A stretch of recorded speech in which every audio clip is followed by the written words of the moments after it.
এখন আমাদের আবহাওয়ার যা পরিস্থিতি তাতে আজকে প্রায় সমস্ত জেলাতেই কিছুটা মেঘলা আকাশ থাকবে। আর কাল থেকে আবার পরিষ্কার আকাশ হওয়ার সম্ভাবনা রয়েছে। আর আজকে এক দু জায়গায় ছিটেফোঁটা বৃষ্টিপাতেরও সম্ভাবনা রয়েছে। আর আমাদের এখন যে বঙ্গোপসাগরে যে ঘূর্ণিঝড় ছিল দিতোয়া, সেটি গতকালকে আপনারা জানেন যে অতি গভীর নিম্নচাপে পরিণত হয়েছে। আর এই অতি গভীর নিম্নচাপটি এখন আমাদের দক্ষিণ পশ্চিম বঙ্গোপসাগর এবং সংলগ্ন মধ্য পশ্চিম বঙ্গোপসাগর এলাকায় রয়েছে। এটা আমাদের চেন্নাই থেকে 50 কিলোমিটার পূর্ব দিকে এর কেন্দ্রবিন্দু অবস্থান করছে। আর এটি আজকে সন্ধ্যা পর্যন্ত এই অতি গভীর নিম্নচাপ থাকার সম্ভাবনা, তারপরে গভীর নিম্নচাপে, তারপরে পরবর্তী 12 ঘন্টায় গভীর নিম্নচাপে পরিণত হবে এবং ক্রমশ উত্তর দিকে একটু সরবে। এই হচ্ছে এর পরিস্থিতি। আর তার সঙ্গে সঙ্গে আমাদের বাতাসের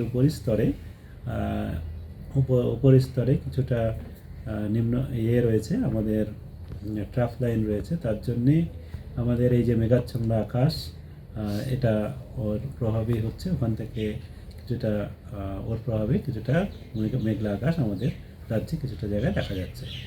আর আগামীকাল পর্যন্ত তাপমাত্রা, যেটা এখন আমাদের রাতের তাপমাত্রা বা সর্বনিম্ন তাপমাত্রা যেটা আছে, সেটা একই রকম থাকবে। তেমন কোনো পরিবর্তন বা তারতম্য কালকে পর্যন্ত হওয়ার সম্ভাবনা নেই। তবে আগামীকালের পরে ধীরে ধীরে তাপমাত্রা কমবে এবং কোথাও কোথাও 2 থেকে 4 ডিগ্রি পর্যন্ত আমাদের রাতের তাপমাত্রা বা ন্যূনতম তাপমাত্রা কমার সম্ভাবনা রয়েছে। আর আগামীকালের পর থেকে আমাদের সমস্ত রাজ্যেই শুষ্ক আবহাওয়াই থাকবে। কলকাতা তার পার্শ্ববর্তী অঞ্চলে যেটা রয়েছে, আজকে কিছুটা আংশিক মেঘলা আকাশ থাকবে। সর্বোচ্চ তাপমাত্রা আজকে দিনে 27 ডিগ্রি সেলসিয়াসের কাছাকাছি, কাল সর্বনিম্ন তাপমাত্রা 18-র কাছাকাছি, যেটা স্বাভাবিকের কাছাকাছি। তারপরে কমে গিয়ে আমাদের কালকে খুব বেশি কমবে না, কালকেও 17 থেকে 18-র মাঝামাঝি থাকবে। তারপরে কমে 15 ডিগ্রি পর্যন্ত যেতে পারে তারপরে 2-3 দিনের মধ্যে।